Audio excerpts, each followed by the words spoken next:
Hi guys, happy Friday. Oh, it's so exciting. I'm so glad it's Friday. I hope you guys had a good rest of the week. So everybody needs to practice saying today is Friday. Yesterday was Thursday and tomorrow is Saturday. We're still in the month of April. And it is the 17th.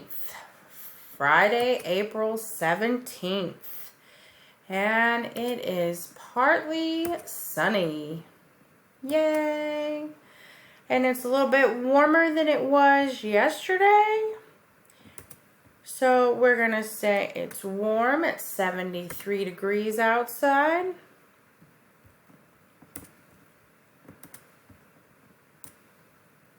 So we could probably get away with wearing shorts today.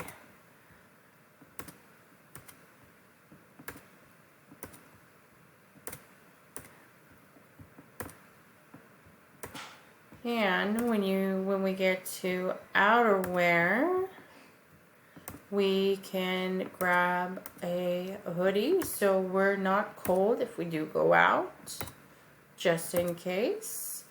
So today's weather, Friday, April 17th, 2020, partly sunny and warm.